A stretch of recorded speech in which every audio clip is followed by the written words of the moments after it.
আসসালামু আলাইকুম ওয়া রাহমাতুল্লাহি ওয়া বারাকাতুহু। সম্মানিত দর্শক, স্ক্রিনে আপনারা যে ভিডিওটি দেখছেন, এই মৌলবী এক কথায় হিজরা মৌলবী। দেখেন তার হাতে কিন্তু তাসবিহ আছে। তাসবিহ হাতে নিয়ে এই হিজরা মৌলবী মহিলাদেরকে রাস্তায় নামিয়ে দিয়েছে। পতিতালয় থেকে মহিলাদেরকে নিয়ে টাকা দিয়ে কিনে রাস্তায় নামিয়েছে। যে রইসউদ্দিন হত্যাকারীদের উপরে যে মামলা হয়েছিল, এই মামলা প্রত্যাহারের দাবিতে এই হিজরা মৌলবীরা কিছু কিছু মহিলাদেরকে পতিতালয় থেকে টাকা দিয়ে ভাড়া করে এনে রাস্তায় আন্দোলন নামাইছে।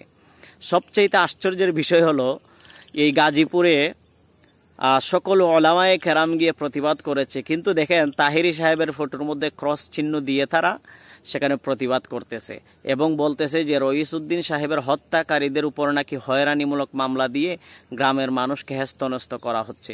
এই হিজরা মৌলবীকে আমি বলে দিতে চাই, এই মহিলাদেরকে যে রাস্তায় নামিয়েছে, এখন কি পর্দার লঙ্ঘন হচ্ছে না? এখন কি পর্দার আয়াত উঠে গিয়েছে নাকি? যে পর্দার বিধান চলে গেছে নাকি? যে মহিলাদেরকে নিয়ে যে রাস্তায় বেপর্দার মতো নেই, পতিতালয়ের মহিলাদেরকে নিয়ে যে রাস্তায় প্রতিবাদ করতেছে, যে মামলা প্রত্যাহারের দাবিতে গ্রামের বলতেছে যে গ্রামের মহিলা, মূলত হিসাব করে গিয়ে দেখেন এরা পতিতালয়ের মহিলা। কিছুদিন আগে দেখলাম কিছু মহিলাদের হাতের মধ্যে ঝাড়ু দিয়ে রাস্তায় নামিয়ে দিয়েছে।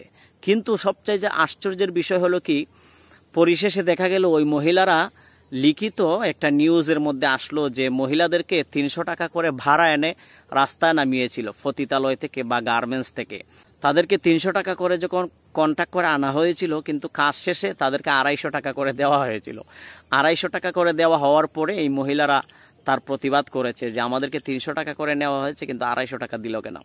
এই পতিতালয়ে থেকে মহিলা বা গার্মেন্টস থেকে মহিলাদেরকে নিয়ে এসে রাস্তায় নামিয়ে তারা প্রতিবাদ করে। এই যে হিজরা মৌলবী আপনারা দেখেছেন, তার হাতে দেখেন তাসবিহ আছে।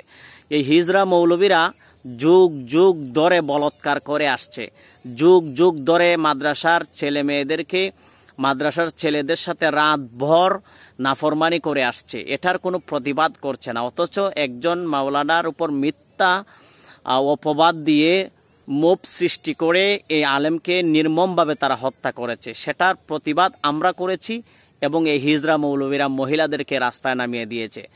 যদি এই পতিতালয়ের মহিলা না হয়, হয়তো তার বউ আছে, তার বোন আছে, তার মা আছে এখানে। আমি এই হিজরা মৌলবীকে বলবো, এখন কি পর্দার লঙ্ঘন হচ্ছে না? এই মহিলাদেরকে যে রাস্তায় নামিয়ে দিচ্ছ, এখন কি পর্দার লঙ্ঘন হচ্ছে না? মহিলারা যখন তাদের দাবি দাওয়া আদায় করে যখন রাস্তায় নামে, তখন আপনার মতো হিজরা মৌলবীরাই তাদের উপর ফতোয়া আরোপ করেন। এখন যে এই মহিলাগুলার যে আপনার রাস্তায় নামাইলেন, টাকা দিয়ে ক্রয় করে এনে, টাকা দিয়ে কিনে এনে, এটা কি করলেন? তবে এটা নিশ্চিত থাকেন, এই বাংলার জমিনে এই হিজরা মৌলবীদেরকে জানায় দিতে চাই, বাংলার জমিনে মৌলানা রইসউদ্দিন সাহেবের হত্যাকারীদের বিচার হবেই ইনশাআল্লাহ।